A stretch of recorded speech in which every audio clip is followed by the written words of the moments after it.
Alors, je reviens sur la question de l'alternance des phases équinoxiales et solsticiales, qui actuellement a un tel avantage que l'alternance des phases Casset et Dine, en soit septennale.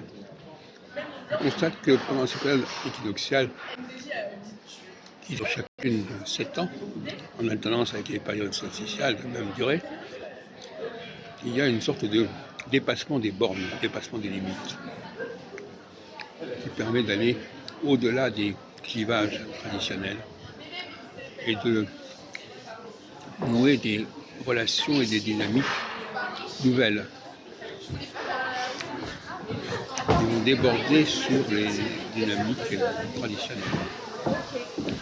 Alors on peut donner un nombre illimité d'exemples de ce genre, mais aujourd'hui je voudrais simplement indiquer cette espèce de hubris qui consiste en période équinoxiale, c'est-à-dire à partir du moment où Saturne passe à 0 bélier ou 0 balance, et 7 ans dans la suite, il faut s'attendre à des choses absolument inouïes, c'est-à-dire à des choses absolument imprévisibles et imprévues, des alliances tout à fait hors normes, que ce soit des cohabitations, que ce soit des pactes, que ce soit des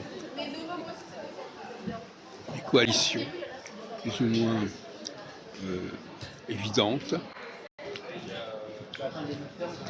Et tout le monde se croit tout permis, quelque part. En tout cas, certaines personnes se croient tout permis, et tous les excès sont envisageables et sont en perspective.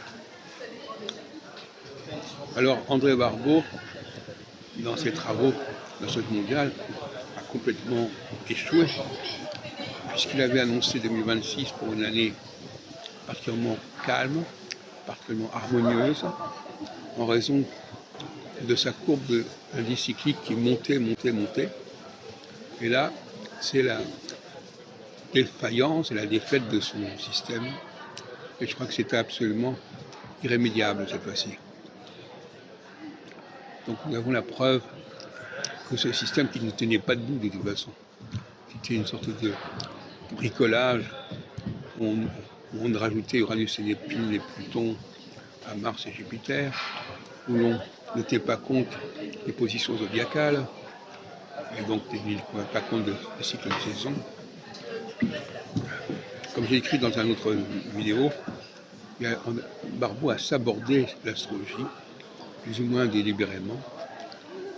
Et justement, ce qui est intéressant, c'est qu'il l'a fait dans les années 66-67, qui était une période équinoxiale, justement. Donc une période où l'on se permet n'importe quoi.